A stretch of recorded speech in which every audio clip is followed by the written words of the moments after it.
Hello everybody and welcome back to another episode of El Koki Otaku. Today with us we have a very special guest. She voices Piercarlo or Peeps in Sasaki and Peeps, which is an adorable little birdie we're going to talk about. Love him. Also, Angela Anne Huell. It's so hard to pronounce for me, that one. From The Witch and the Beast. Morrígan from the Ancient Magus Bride. Loretta Kugret in I'm in Love with the Villainess, Forest Princess from Goblin Slayer, and Rebecca from Saint Cecilia and Pastor Lawrence. So please give it up for Erin Nicole Lundquist. Hello everyone. Thank you so much for having me, you guys. I'm excited to be here with you. And thanks for tuning in, all of you out there in the universe. Definitely. Thank you. So thanks to you, Erin, and to you guys too for joining us, joining to this video. I mean, it's too early for that, subscribe already here and like. We're here. We're going back later at the end of the video. But thank you so much, Erin, for joining us today. It's an honor to have you in house today with so many special characters. Oh gosh, no, it's thank you. This is going to be, I think, my first anime exclusive interview. Like I feel like now I have enough where it's like, wow, we can do a whole episode just about anime. Before that I was mostly a video game voice actor. I still do, but it's cool to have a whole show dedicated to the anime side of things I've been doing. So I appreciate you having me on. No, definitely. Let's start with anime already. With the, like Kara said, with the big almighty character of Piercarlo. Piercarlo. Yeah. For me, it is an honor because we got like the news of the English dub from Lisette Monique, who a week before she's like, "Hey guys, so by the time this video is ready, it's going to be published. So I'm this role in Sasaki and Peeps," and we just run to watch the series. So, Erin, for those who doesn't know what Sasaki and Peeps is about, how would you describe this series? Yeah, so Sasaki and Peeps is a little bit of everything. It's an isekai, it's a reverse isekai, it's a mercantile show, it's a like a government agency secret kind of show. It's magic, it's psychic abilities. It literally is like a potpourri of anime that comes together in a really magical way. Sasaki and Peeps is about a 40-year-old businessman named Sasaki who is, he's kind of satisfied with where he is in life, isn't expecting a whole lot of other things. But he decided to go out and get a pet. And he was looking for cats and dogs when he hears this voice coming down the aisle, and it was this bird. And he falls in love with this tiny little Java sparrow, who he brings home and he names Peeps. But Peeps is a reincarnated star sage, which is like the most powerful magician you can be in this fantasy realm, who was killed and was reincarnated as this tiny little bird. And that's the basic plot. Like, antics ensue after that point when Sasaki brings home the magic bird, essentially. And how do you describe this lovely character, unique lovely character? Yeah, Piercarlo, I think the director for the show is Helena Wallström. And Helena described Piercarlo best when we were trying to create the character and create the voice, which was that she wanted the spirit of Gandalf the Grey, so like old, ancient, elderly wizard, except as if an 8-year-old read Lord of the Rings for the first time and decided to pretend to be Gandalf the Grey, but also in a little songbird. So like I still needed to maintain some songbirds kind of mannerisms. And then I did all of the bird sounds and all of the human talking for the character. So it's funny because it's almost like a childlike, all-powerful sage. That's Peeps in a nutshell. I gotta say, Peeps does sound very wise. Yeah. every time he speaks, I'm like, oh, I keep talking, Piercarlo, keep talking. I like that Peeps. No, I like the Piercarlo. Piercarlo. Yeah, and I'm so excited they let me roll the R's because it wasn't like that in the original thing, but I couldn't, I'm both, I'm Puerto Rican and Italian. And so there's a lot of like that happens. And so I physically couldn't say Piercarlo. Like, I can't, it's hard. I was like, Piercarlo, that's easy for me.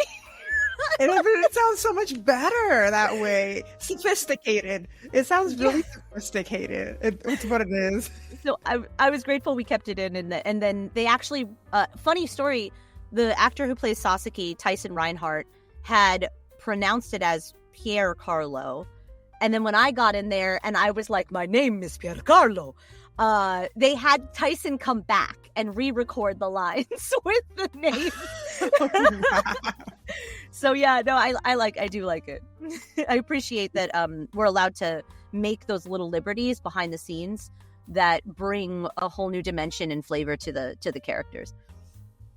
Now it's making me sense the R on the Piercarlo, because when we first hear it, I forgot that you're also Puerto Rican too. So when we're like, wait, so it's kind of not every time. It's kind of weird when we hear that R pronounced in English material, and when we first hear I'm Piercarlo, we're like, why do we love it so much? Like, okay, now it's making sense. Why we love this character so much. Yeah, no, I know, because yeah, you very rarely get to hear the R in anime, so I was really excited to bring that in there. And the fact that it's an adorable little bird makes it even better. Definitely. And moving on to another of your roles, stay in the magical arena, but jumping from sweet, relaxing series to kind of dark, which I love it. Those who love the dark anime like Death Note or those 90s dark animation. Talk about Angela Anne Huell. I think Huell is how we're pronounced. I was like, oh, they said it in the show too, but I wasn't sure. Oh heavens. So I am a fan of 90s dark anime. I really loved Witch Hunter Robin and Hellsing when they came out back in the day. And The Witch and the Beast is a combination. It feels like a spiritual successor. Like if you took both of those shows and you squished them together, that's The Witch and the Beast, where you have, again, another government organization that's hunting witches, but they're traveling with a super powerful entity that is like, Alucard level powerful, which is Godot, who's the main protagonist. I play Angela, who is the witch they're hunting the whole time. Like the whole plot is around somebody has cursed Godot to be who's this giant witch-eating demon, essentially, to be trapped in a human body. And so the whole thing is they're trying to hunt down the witch that cursed Godot. And that's me. I'm the witch that cursed Godot. I don't know if you saw the scene. It is pretty spicy. It is when they have not yet, but it's going on the list. Spoil it. I'm good. Spoil it. Oh, yeah. So, each episode, it's an episodic thing, sort of like how Witch Hunter Robin was a bunch of different witches that they would come across. Same exact formula for Witch and the Beast, where is this Angela? Oh, no, it's not. It's a different witch. Is this Angela? Oh, no, that's not. It's a different witch. Until finally, it was Angela. And she is very sadistic. You said you wanted spoilers? Yeah. Go for it. Okay, so anybody who doesn't want spoilers, skip ahead. I don't know, maybe like 1 minute. Skip ahead 1 minute, but don't close the interview. But skip ahead. Latest anime on the opening, they spoil everything, the whole story. We never complain. That's true. It's true. So, basically, what we find out is that the body that Angela trapped Godot in is actually her previous body. She's a body jumper. Witches are only supposed to live 200 years, but Angela is one of the original origin witches. So she's ancient. And the way she's survived is through her witch power, which is her able to body transfer. But because she's this ultimately powerful witch, she hasn't found another body that can she can reach her full potential in. But to me, a lot of villains in anime are representatives of some kind of repressed impulse that people have. Like, for example, a lot of times in American in American storytelling, there's a lot of power fantasies. A lot of like, I'm going to take over the world. And it's like this megalomaniacal, I must conquer all, very, very American style fantasy. In Japan, there's a lot of expression of repressed ideas. So, for example, sexuality. There's a lot of villains who are around sexual urges or like making things weirdly sexual that aren't normally, or different versions of self-expression, getting to experience joy in something that maybe is wrong to experience joy in. It's really culturally very interesting to play villains in from materials from different sources. And to me, Angela, she's so into herself that she's trapped her biggest enemy into her own body to play games with. And there's like, it gets a little spicy, so it's just weird. It's just like, I loved it. It's really good. I'm excited for this episode. I do love that take, though. That's why that's one of the things that we do love about what we're doing in the podcast, is that we're getting your perspective, and it's like so much different than what we would have come up with. And it's like, oh, that's so interesting. Never seen it that way. And then it's like, makes me want to go back, or if I haven't seen it, makes me just want to go see it and look at it through that lens. Yeah. Oh, I'm glad to hear you say that, because no, it's interesting when you look at villains in all different media. You're like, oh yeah, that's just a power fantasy, or like, oh yeah, that not just, but you know, it's integral to that, and so. It's the heroes that we like to try to emulate, but I think one of the reasons why we have a guilty pleasure with like liking the villain or associating with the villain is that they're getting to express something that maybe we don't get to express that's within us. So that's what I did with Angela. It's kind of funny. I think it was today or nothing, less than 24 hours ago. I was wasting time on TikTok, and I see this guy. He was talking about anime. He was saying that he would fight for anime that people say is for kids, and he was showing a study result from one university somewhere that they demonstrate that people who watch anime are more IQ elevated in one part, and it's because anime is trying to expose topics that are very hard to expose in non-animation films, and Japan with a market with wide philosophy and ideas, they bring to the animation, to the people's hands, the interpretation and contemplation of ideas that usually in Hollywood movie they cannot be brought because how much it costs and the investment. So I was like, that makes so much sense. But how can I make my parents understand this? And my uncle. No, that's a great point. It's also, I think that I don't know if when you first start watching anime, if you're prepared for the levels, like you said, of all of the different things that they cover. But once you start watching through that medium, you begin to expect it. So I can see why people who watch a lot of anime are just ready to absorb more storylines. My first, this dates me a little bit. I'm a little bit. I know that some of the people some of my friends who also work on anime are a lot younger than I am. My very first anime experiences were seeing Akira and then Perfect Blue. And it was back before anime was on television regularly. I think like Saint Seiya and Sailor Moon and maybe Dragon Ball Z were like on, and Robotech back in the day. Like those were the only and we didn't even think of them as anime. It was like, true. They were just cartoons still, like we were still all calling them cartoons, but it really didn't feel like Toonami. And then Adult Swim, when they started showing the anime late at night, was when anime as a term started to really take off in the public consciousness. But what was I saying with this? I lost my train of thought. Perfect Blue.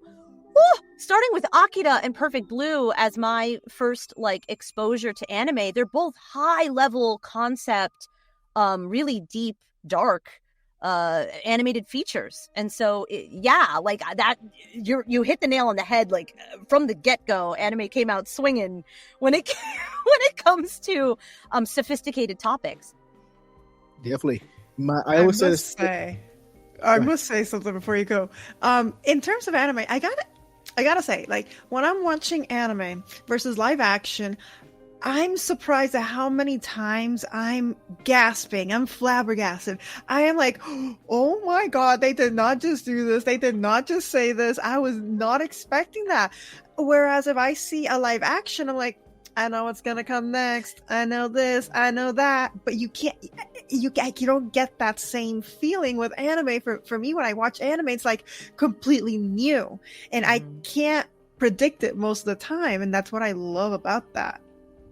Yeah. No, that makes a lot of sense. Also, if you like unpredictable anime, you already said you watched Sasaki and Peeps, but that's really that's the most unpredictable anime I've seen in a hot minute. I was like, I guess we're here now. Okay, I love that. It's crazy.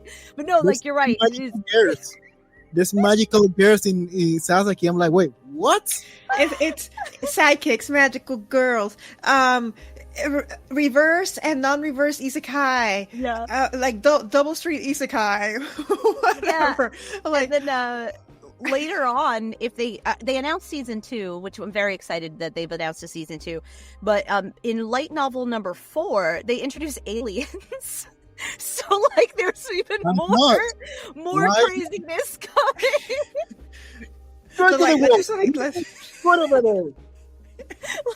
Yeah, like, okay. I'm really grateful to be a part of. What I like is that it like you said, it's unpredictable, but somehow they make everything work. Like, it makes everything come together in a way that is fun and boundary pushing. So it's brave. And I don't know if it's the money investment, because I feel like there's a lot of money that goes into these animated productions. But I don't know if it's that live action studios always take a safe route just because of the amount of money that they're putting into them, or who is in charge, or if it, I don't know what that difference is, but that's fascinating. It's a fascinating point. I don't know, but whatever anime is doing, live action should really take a page out of its book, because it's becoming very stagnant. Mm-hmm. It is. Yeah. And anime, I can recall a serial movie that really hit me that years later still suffering or thinking about it. For example, and I'm going to ask you, Erin, for example, from your part, one of the anime that shocked me very hard, that still cannot get over it, and every time I think about it, and now thinking about what time of the year it is, Your Lie in April. It's one of those anime that it hit me for life, because it goes so deep between music, the feeling of meeting somebody, losing it from it. Damn, that's a roller coaster that is calming. So what's the first anime series that crossed your mind that said, okay, this series that really marked me, or the one I can always remember because something? I think series-wise, wow, it's interesting. The first one that pops into my head is Trigun. But technically, I saw Cowboy Bebop before that, and Cowboy Bebop hit me in the feels really hard, too. But Trigun, for me, it was the feeling of being misunderstood as being a danger. Like, the fact that Vash was called Vash the Stampede, and he was seen as this great big bad luck sign. But he was like super powerful. He was overpowered compared to everybody else in his life, but he was always about doing the right thing, and people just didn't understand that. And I think, like, young teenage Erin super identified with that. Like, I always felt like I had a lot of power within me, but I felt extremely misunderstood. And Vash's relationship with his brother, and all of that stuff that comes out at the end, and the agony of not being able to get through and change somebody you love. Like they love each other, but there was never going to be a happy ending between those characters. And that really got to me, because, like, I like to believe, like, love can change everybody, and love, like, no, like, this was like, no, this anime is like, no, that's not how people work. And I was like,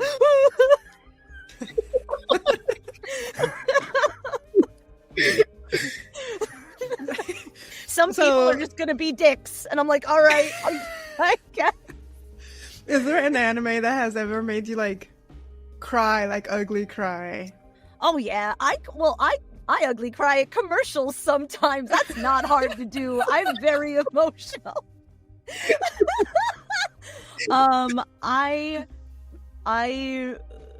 going back to the first two anime, anything that I saw being Akira and Perfect Blue, I cried so hard during both of those.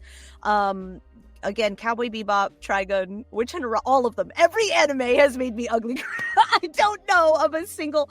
I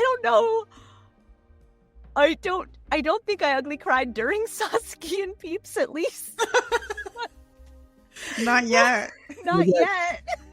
Well, I thought that they were going to tease they didn't make it clear in the anime yet, but in the manga, they make it clear right away that Piercarlo needs Sasaki because he's in a tiny little bird form and his magic is too big for his tiny bird body. So if he uses too much of his magic, he can actually disintegrate.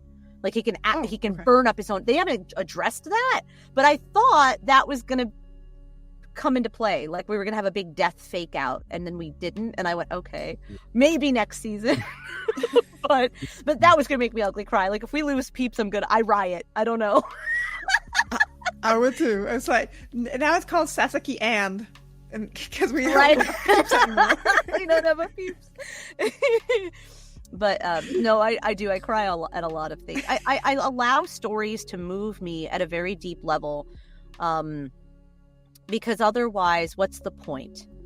I think is that I'm open to be moved by what the author and the illustrators and the animators who work so hard. I'm open to be moved in whatever way they are attempting, because I'm here for it. I'm here to learn lessons that hopefully I don't have to learn on my own, right? Like that those lessons in empathy that why we create art and in the entertainment business in the first place is to hopefully impart these worldly lessons without having to go through that kind of damage.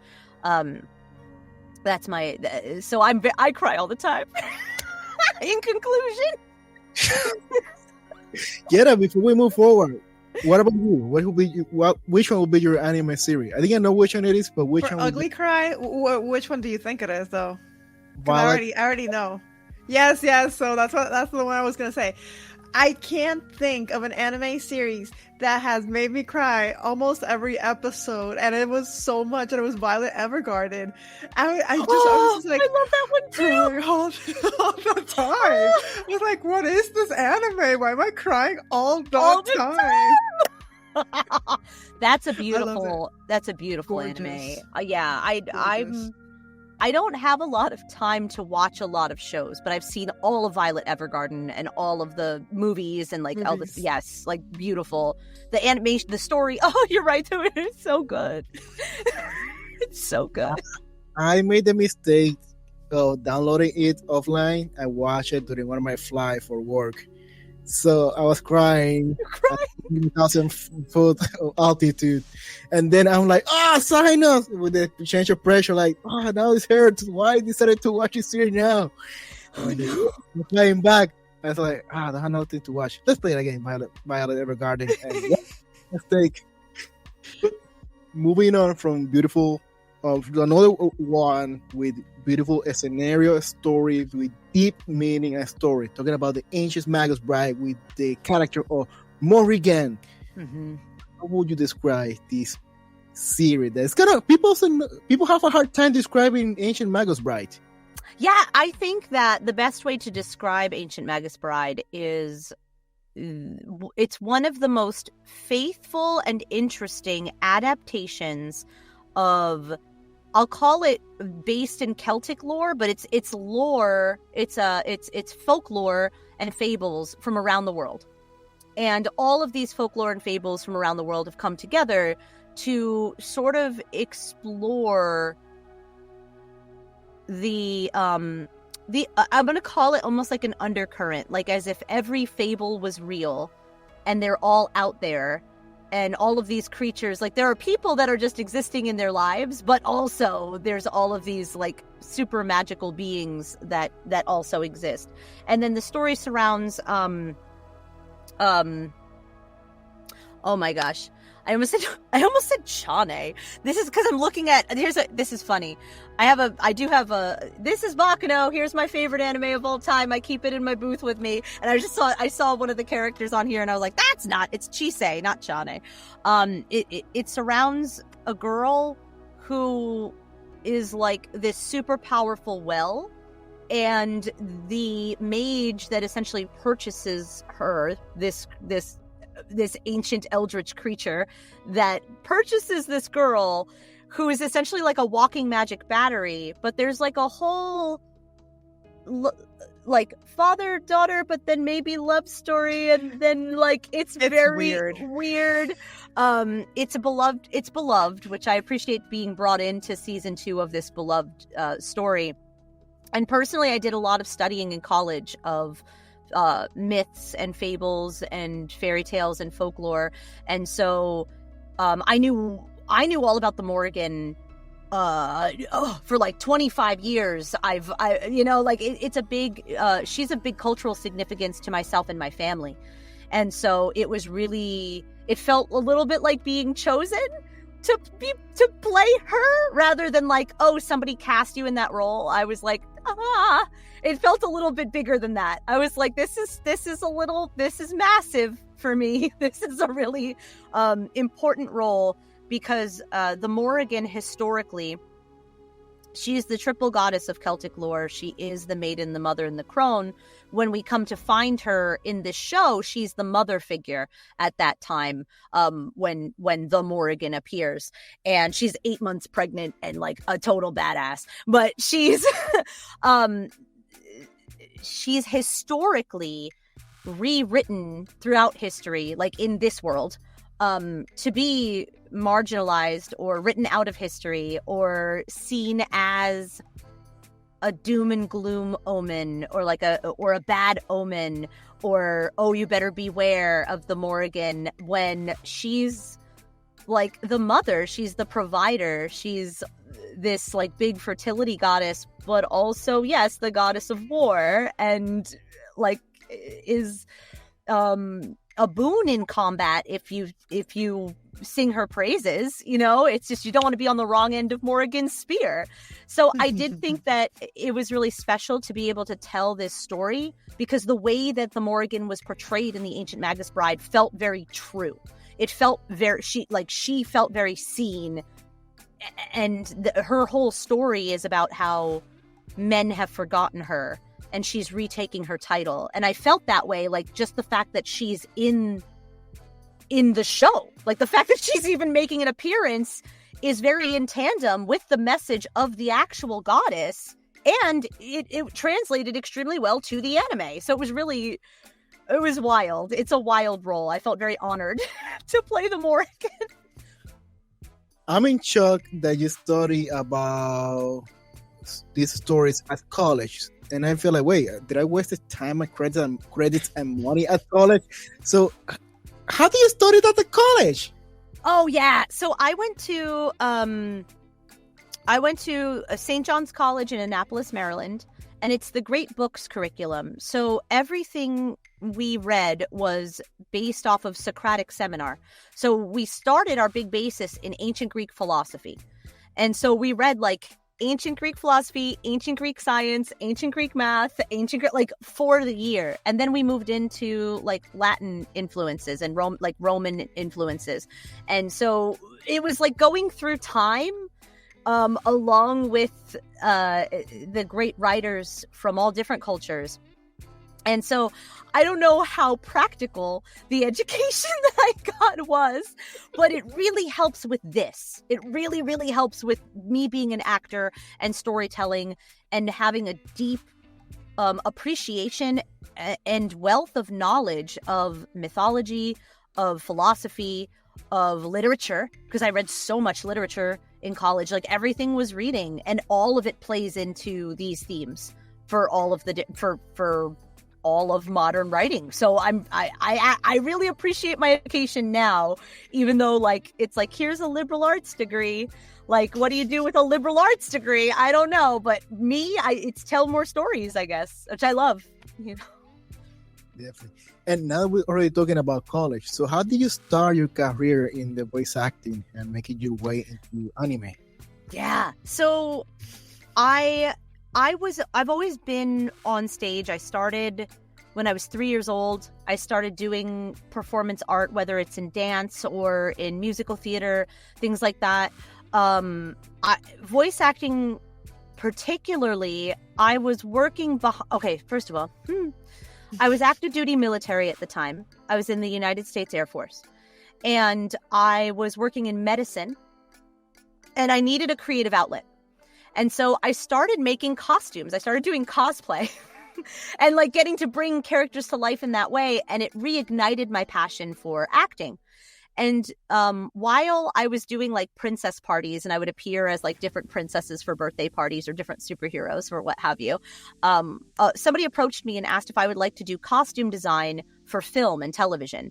And I was like, yes, that sounds amazing. Who doesn't want to like sign me up right now? So I was working on a set for a television pilot.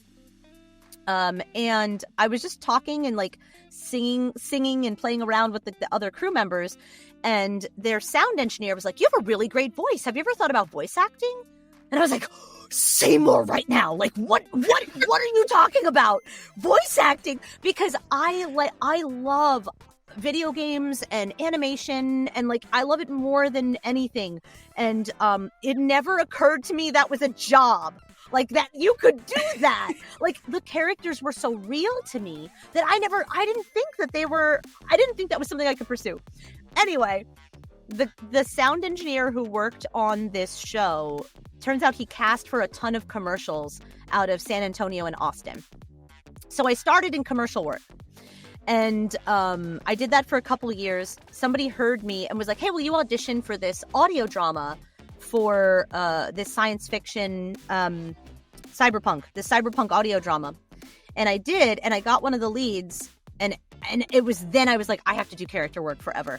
Like, I have to do it. And that was about 5 years ago? I think that was 5 years ago. And so that was the beginning of the journey. Like, it went from cosplay, got me into costume design, which got me working on productions, which got me noticed for commercials, which then got me into character work. And then I just kept working. I just kept going. And here I am. Actually, you had a previous guest on your show, Ryan Negron. Ryan is who got me into anime.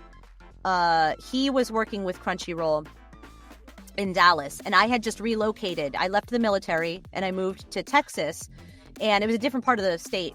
And he was like, hey, I could get you into my like additional voices group. Like, he's like, I can sign you up, but you have to live here. And then I was like 4 hours away, and I was like, okay. And like within a month I had moved to Dallas to try to be in anime. And so I'm very grateful to Ryan, because Ryan is the person who got me on the roster. Because they were, he had to submit me for approval. He was like, hey, I have this actress. She's been in all of this other stuff. I think she'd be a great addition to the roster. So like they had to approve me and all that stuff. It wasn't like Ryan snuck me in, but I do appreciate that I got the invite from him. And then the first director to bring me in was Sean Gann. So I appreciate you can be on the roster forever and no director could use you. But I'm grateful that Sean brought me into, that's what started me on this whole train of doing all these different characters. So yay. Not because we met Ryan, but Ryan gave me the vibes that he is this kind of person that grow by helping other people to grow.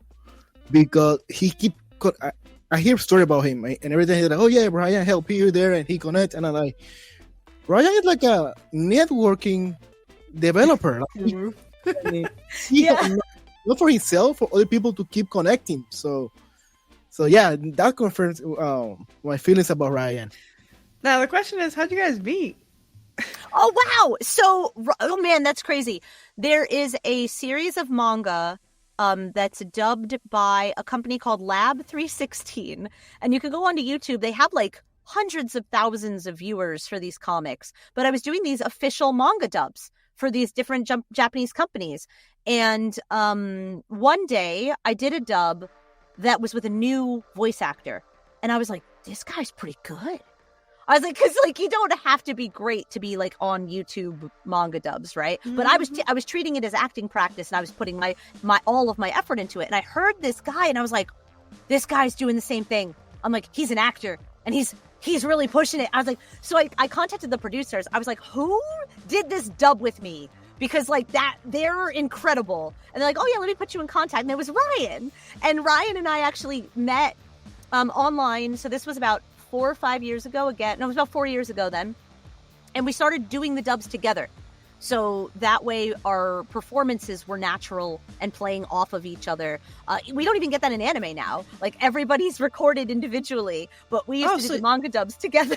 In the same room at the same time. Yeah, so we would be just like this. It would be like a video call, and I'd be recording on my end and he'd be recording on his end, but we would be able to see each other and act off of each other. So our recording synced up perfectly. So... but that was right. Yeah. And it's a lot more natural sounding too. Yeah. It was good. And it helped push both of us as artists, and appreciated how we were trying to make the best out of whatever it was that we got. We recognized mutually the drive to tell stories to the best that we possibly can, regardless of whether it's something like The Witch and the Beast or Ancient Magus Bride, or if it's like, teehee, my boyfriend doesn't know that I slept with his girl. Like, you know what I mean? Like, it's like it doesn't matter what the subject matter is. We were there to make sure that it got told to the best of its ability. And Ryan's just that kind of guy. Like Ryan's really, he's a great dude. I'm not going to ask which one is better because it's not a fair question. But when you compare dubbing in anime versus video game dubbing, how do you compare those two industry works experience? Yeah. So you're asking specifically about video game dubbing or video game voice acting in general? In general. Okay, cool. So dubbing... Video games, most of the stuff that you do is prelay, meaning you get to perform however you want, and the animation is made off of your performance. I am in a couple of video game dubs where there was an original language, and so you're still stuck with okay, I have to make a big emotional performance, but I've only got this much time to do the emotional performance.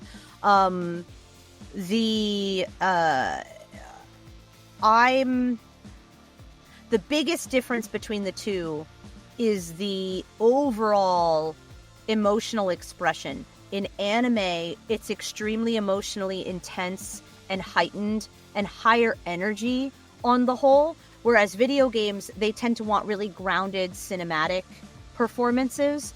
And so in some ways, it's not possible to go too small on certain video games. Like, if I were to just kind of approach an audition like this, and I were to talk down here and just express myself like this, like that would be really good for certain characters. But if I went to an anime and I was like, yeah, I guess that's fine, and like I would never make it. Like that would never make it in an anime. Like it's just not.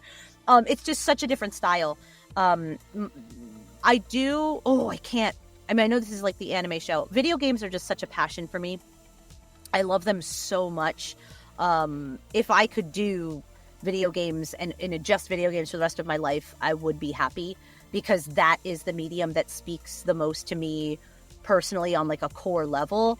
But that being said, I did not expect anime to affect me as much as it has. And what I mean by that is seeing how important those stories are to so many people. It's a blessing to be a part of it. So I used to be like, I don't need anime. I'm fine with video games for the rest of my... Like, I used to be like that. And now I'm like, I love this. Like, I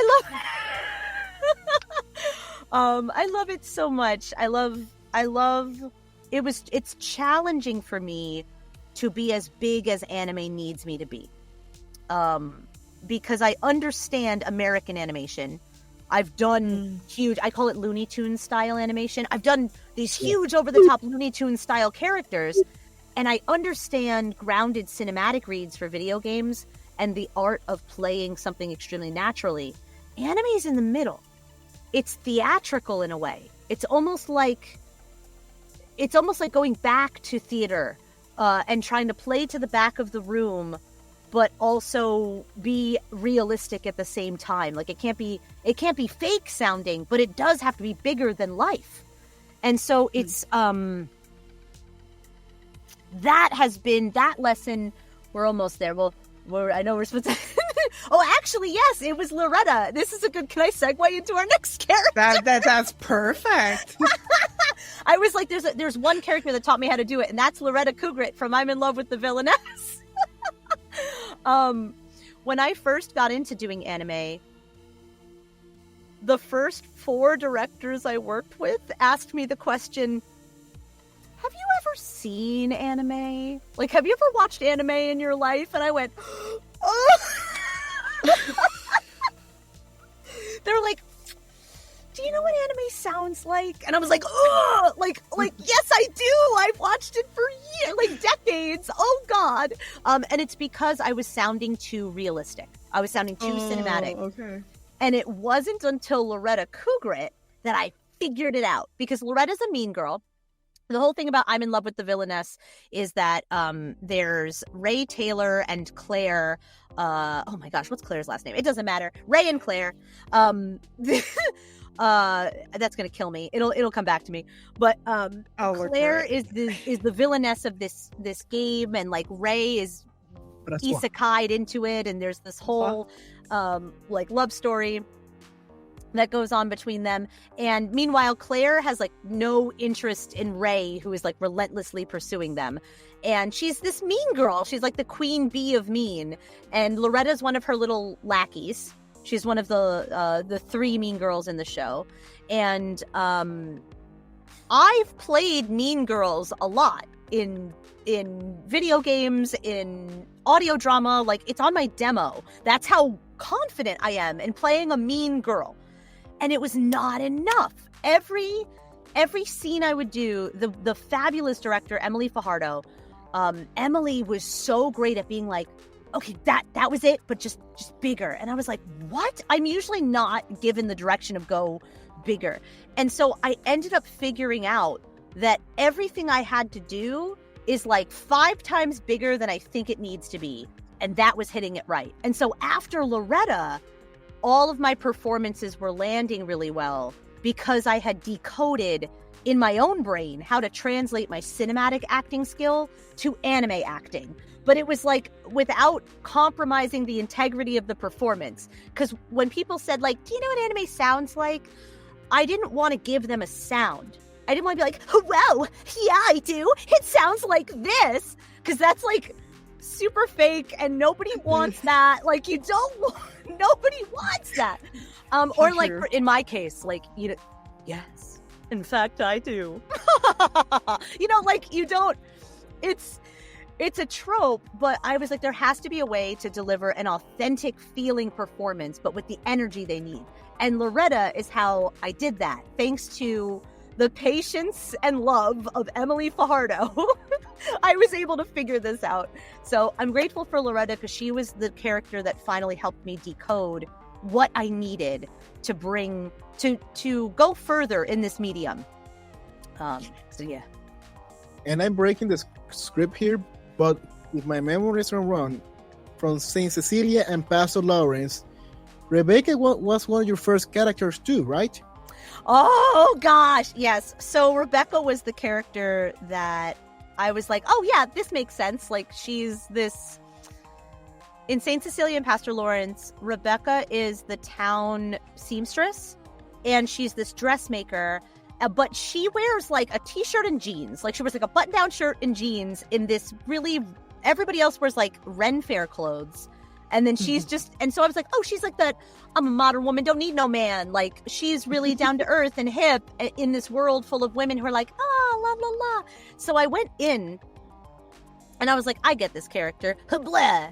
And the fabulous director, Jade Saxon, Jade was like, could we go maybe like a little lighter, a little dreamier? And I was like, okay, yeah, okay. And I tried it and she's like, could you? And I was like,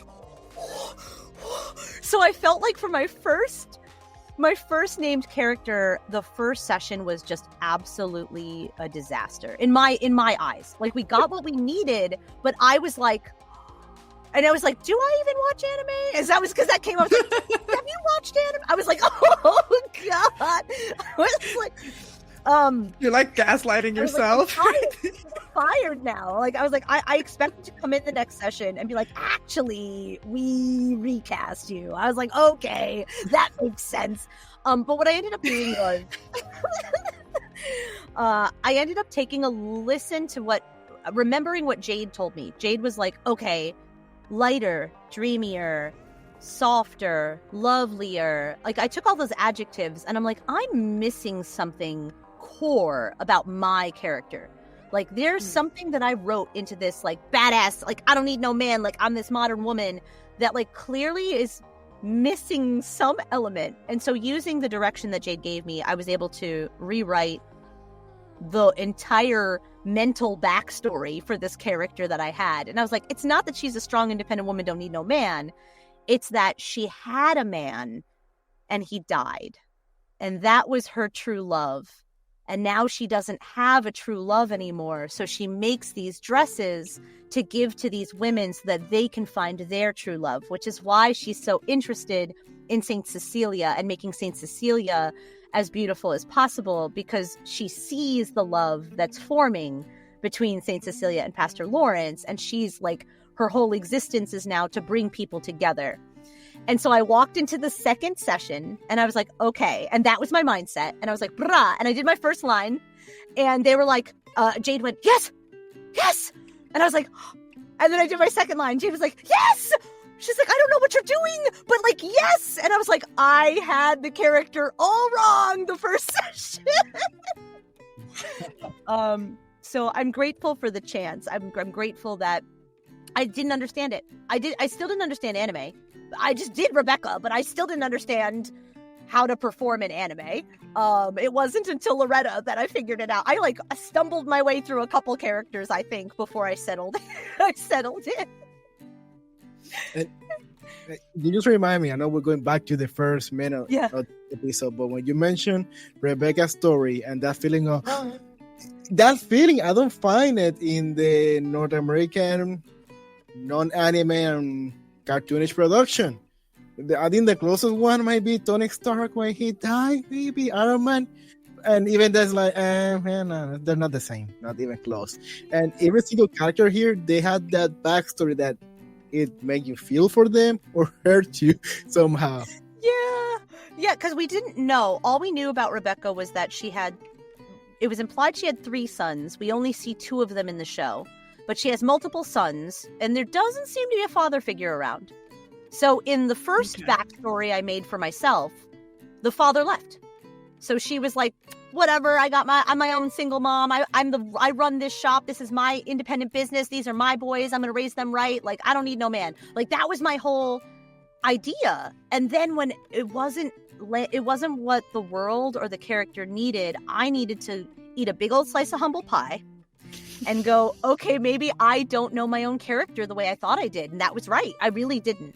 And the thing is that all characters are really, they're owned by the story, right? Like the characters need to serve the greater purpose of the story, but the crafting of the character in itself is collaborative. It's not like I'm the brilliant actor and I enter with my characters and watch me explode my brilliance all over the screen. Like, that's so many of these characters are a combination of the efforts of the director and the actor, or in some cases, like Forest Princess and Goblin Slayer and Ancient and the Morrígan and Ancient Magus Bride, the engineer had a lot of say as well. The audio engineer was like, I don't know if that sounds exact. I was like, yes, I love feet. I'm like, yes, let's all do this together. Like, we're all in this together to make this sound really great for the audience. So it's cool. It's magical when we all get to craft it. Is that common when the audio engineer also gives her 2 cents? I think there's a comfort that has to exist between the engineer and the director, because I've found that when the engineer and the director have either worked together for a while or are a team that has done multiple projects, some engineers feel more comfortable offering, like, I don't know if that sounded like, maybe she should do that one more time. And I'm like, damn, yeah, he's right though. That was not it. Let me do it again. Like it's because I know that they're also listening for certain things, that the director may be listening for a performance, but maybe they heard something, one, performance-wise, but also technical, that may require another take. But it was more than technical. Some of these engineers really had their hands in the character, which I think is really it's really special. I think that if they didn't know what they were talking about, that would have been a problem. But everyone's criticisms were very solid, so it was or input, I should say. Yeah, it definitely didn't bother me. And because you already introduced and speak about it, let's wrap it up with Forest Princess from the lovely and educative series Goblin Slayer. Yeah, oh boy. ending on a very lighthearted series, Goblin Slayer. Boy, howdy. Again, another one that's an honor to be a part of, because like the Ancient Magus Bride, Goblin Slayer already had a big pre-existing fan base and an audience to whom that story was important to. Now, I was warned going into the series that's extremely intense, and that there's content from the get-go in the first 5 minutes of the first episode that is highly controversial and uncomfortable for certain people. So for people who are like, oh, I'm going to go run off and watch all of Erin's work, like, make sure that you read trigger warnings and like content warnings before you watch Goblin Slayer, because it immediately jumps into some really intense topics. And it was actually interesting story was that is a topic in general that I used to not be comfortable performing or being a part of a production that had like assault in that way, sort of rampant or glorified or anything like that. But when I watched Goblin Slayer, I saw it. This is gonna go back to my philosophy education. I saw it as a commentary of Aristotelian tactics versus Machiavellian tactics. So Machiavelli and the Prince, which was a satire at the time, but some people take it as gospel. Some people take it seriously. But Machiavelli's The Prince talks about how if you want to take over a kingdom, you have to kill all of the royal people, right? Like you have to kill even the baby. Like you have to kill the baby in the crib. And the first episode of Goblin Slayer is about the Goblin Slayer, and his whole thing is, I have to kill all the goblins. And you come across the little nest of goblin babies, and the priestess is like, well, not the babies. And he's like, yes, the babies. And like kills them. And that's Machiavelli. Now, the priestess, that's Aristotle. Like, well, what if there are good ones? Like, are they all, like, what are you talking? Like, you can't possibly think that every single being in this entire race is just evil. And that's Aristotle. Aristotle's like, there's got to be some sort of moral hierarchy, even among what looks like it's depraved. And so therefore, everybody is worth exploring as an individual rather than whole cloth, like, let's murder these things. And even though it surrounds the incredibly difficult topic of assault, I was like, man, it's a modern depiction of Aristotle versus Machiavelli. And I was like, I'm here for this. Like, I support this show. So that's how I ended up as High Elf Archer's big sister, the Forest Princess. It's weird. For people who don't know, these are the names of the characters. Like, it's like Cowgirl and High Elf Archer and Wizard Boy. Like, those are that's like the names of the characters. So I am Forest Princess. It doesn't work. Keep it simple. Let's keep it simple. Yes. So, Erin, thank you so much for having. We really had fun today. I feel like I can't believe it's minute 54 or something like that after editing. I know. I feel like it went by so fast. Oh my gosh! Thank you so much for having me. No, this was so much fun. Again, this was oh my goodness, this was a joy. I hope that. No, thank you. Thanks for giving me a chance to just prattle on for however long it was. before we move on, I need to make the question. Any words of advice for those who are considering or joining the voice acting career? Yes. Okay. So there is a way for everyone. Your path that you may want to take may not be what you end up taking at all. But if you sit back and you appreciate what you're doing in the moment, then you will find great joy in every part of this journey. I think that that's the advice I have, is that anime and being in Dallas in general, working on Dallas anime, was not a part of the equation. That wasn't a part of what my path, that wasn't what I was going to do. And that's just what the universe opened up for me. So if I wasn't open to it, if I was really stubborn and I was like, no, I'm going to LA and I'm doing video games, like that's what I'm meant to do, then I would never get to have been all these beautiful characters. So I would say keep yourself open to what you may not be expecting, because it could be really, really rewarding in ways that you never thought. So, and also give audio dramas a try. Audio dramas are the freaking best. Do audio dramas. I agree. I freaking love audio dramas when they're so high quality and so good. I'm like, okay, let me go listen to a podcast, and the first thing I look for is like, give me an audio drama. So I'm curious about the cyberpunk audio drama you mentioned earlier.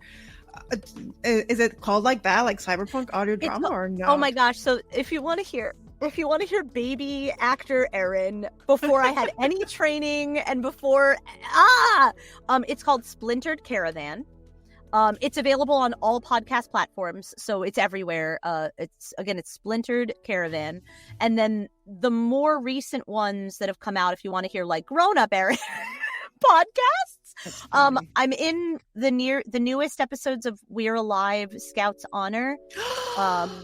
So really? I freaking love that audio drama. I love the fact that it was renewed, because it had been off the air for quite a long time, and I had listened to it, and then for some reason I came back to it because I saw that the picture had changed. I'm like, let me go into it, and then I saw that it had so many new things. I'm like, oh no, we got more. They're working on funding their final season right now. I think the Kickstarter may have ended for the final season. It's literally called like The End of We're Alive. Like that was the name of the final. So there's one more whole season that's going to come out. And then I'll also plug, there's an audio drama coming out from the team of Shades of Vengeance called Dark City. And I'm the protagonist in that. I play Olivia Van Assen, and she's a noir detective. So it's like a sci-fi noir drama, and it's mostly me talking on a video recorder or an audio recorder the whole time. But that one sounds like we just got funded for that, so it's recorded, but it's not. I don't know if it's released yet, but it's like it's out or it's fully funded now, which is great. So thank you to the people who funded it. That sounds a little bit like oh my god, I'm trying to find the name for it. It's called Alice something, but it's can't find it right now. Anyway, point is, Alice isn't dead. Yeah. It was. That's what it sounds like to me when you say, "Oh, I'm talking like through a recorder." I'm like, well, Alice isn't dead. It's not talking through a recorder. It's like more of her just monologuing. But that's what it reminded me of when you were saying these things. Yeah. I think that it's a great, especially when. At the height of lockdown, one of the things that happened was there was a big boom of audio dramas because they were easy to produce online and with small teams. And there were a lot of people with the idea of like, what if these were found recordings? And I love them. I'm here for all the found recording podcasts. I think that it's really interesting. I also like found footage horror films, so maybe there's like some connection where I'm like, ooh, found recordings. I love that. Oh, but I'm still here like fangirling, honestly. Like, oh, you're in We're Alive. Oh my god, I was fangirling. I lost it because when Splintered Caravan was like 5 years ago, and it only existed because of We're Alive. Because the creator was a comic book writer who, when they found We're Alive, was like, I want to make an audio drama. Like, instead of, they were going to write Splintered Caravan into a comic book, and they were like, no, this has to be an audio drama. So Splintered Caravan wouldn't exist without We're Alive. And then getting to come back and be a part of that universe was so cool. I was like, that is so cool. All I'm going to say, everybody, if you're going to listen to an audio drama, listen to the audio drama with like headsets like these. And yeah, you can listen to it in the car. You can listen to it with earbuds, but it's not the same thing. Listen to it with like headsets that have quite a few, speakers in them, because it'll sound amazing. And then as the audio drama says, it's binaural audio. It's like, cake. Anyway, Erin thank you so much for being with us today. Are there any social media platforms in which people can follow you on? Yeah, I'm on now everything. I finally made a TikTok. You're welcome. No, but people were asking me to make a TikTok. I don't have a lot of content on it yet, but I was like, now it's done. Yes, if you want to follow me on Twitter, it's Erin Lundquist VA. On Instagram, I'm Erin Nicole Lundquist. Basically, if you just search Erin Nicole Lundquist anywhere, you'll find all of the different socials. Follow me wherever. I'd love to connect. Just let me know what you want to see me in. I'll try to bully my way into some more shows. Like, let me know. Oh, that's a good one.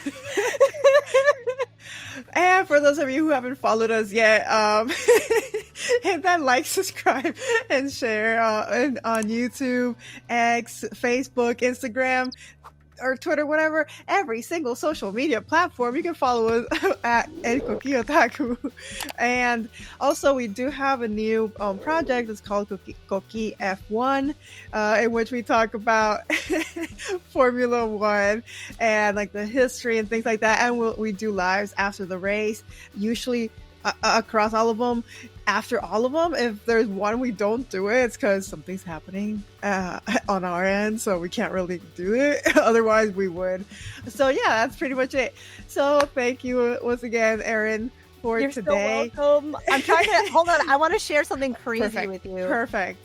I was actually on the ground during the first test race of a Formula One racer. No way. On North American, or not North American, in the United States soil. So this is that's just wild. This is at the Corkscrew at Laguna Seca racetrack. I was stationed out in Northern California. I used to volunteer at the Laguna Seca racetrack, and they're like, hey, all volunteers come to the pit. And I was like, okay. They're like, surprise, we're going to test out to see if an F1 racer can even go on this track. But this is like the first time we've ever had. So I was like, that's so wild. Here's a picture of this is me. Like, I'm literally real. This isn't zoomed in. Like, that's how close I was to the car. Wow. Anyway. And here I am saying, yes, I know Laguna Seca just because I drove it quite a few times in Gran Turismo. Oh yeah, no, isn't it wild? I was like, oh no, I used to volunteer there. I used to I love racing, so I was like, or not, I don't race, but I like to watch race. Well, if I could, I would, but I don't. You gotta talk about this some more then. Yeah, all right. Anyway, because tomorrow we're going to the DC Red Bull. Yeah. So. Yes, that's so awesome. Anyway, guys, we need to speak more about it. So Okay. Sayonara. Bye.